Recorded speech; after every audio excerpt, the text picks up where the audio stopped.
Scientists at the heart of the Climategate scandal are facing new allegations which cast further doubt over global warming research. New analysis shows the researchers had tried to suppress key details of their findings for 20 years. RT's Laura Emmett has more. New allegations swirl in Climategate.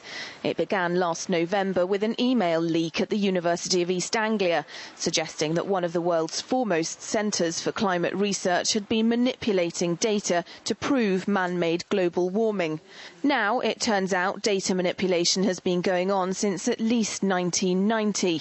The head of the university's climate research unit, Professor Phil Jones, has come under fresh suspicion for a paper he released 20 years ago, claiming urban warming wasn't a factor in higher temperature readings he'd recorded.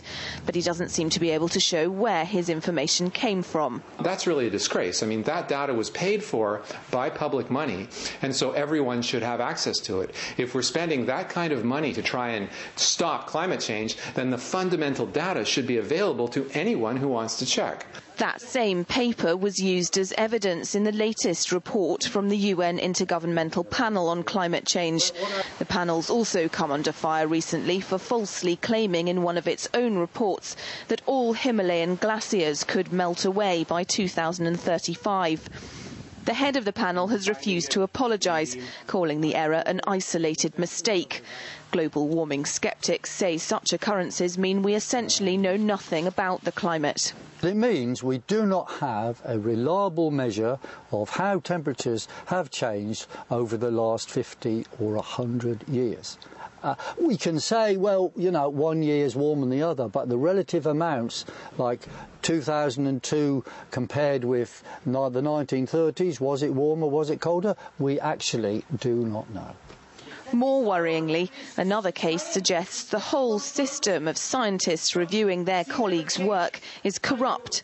Some of the leaked emails from the University of East Anglia's Climate Research Unit refer to a paper that Professor Jones reviewed and deliberately suppressed. It's emerged it was an analysis of data from weather stations around Russia's Lake Baikal. It showed much less warming than Professor Jones's own analysis of much the same data.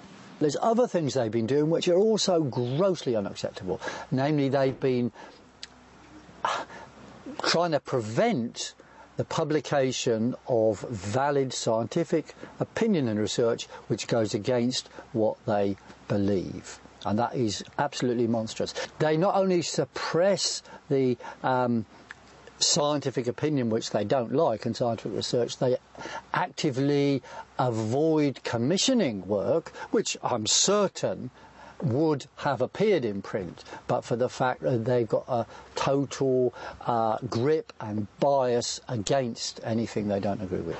The University of East Anglia continues to call its data rock solid. These latest Climategate revelations suggest this scandal's far from over. And all the time, the voices of the sceptics are getting louder.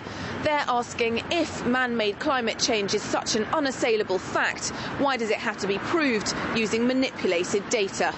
Laura Emmett, RT, London. Global warming skeptic Pat Michaels thinks Washington is trying to militarize the issue of climate change. Climate change is a way overblown issue, and again, the Obama administration is having a very difficult time selling its expensive climate change programs to the people of this country, and so now they're going to try and pose it as a military issue. I don't think it's going to work. The fact of the matter is, when you can't sell an issue to the American people very well, you try and sell it as a military issue. And the Defense Department is only all too happy to go along because they see big budget increases. Obama is committed on this issue because he committed to it as a campaign issue. He's got a lot of constituents he's got to please on this, and he's going to try and sell it any way he can, and he's going to fail. So that was Pat Michaels, global warming skeptic there. And coming up.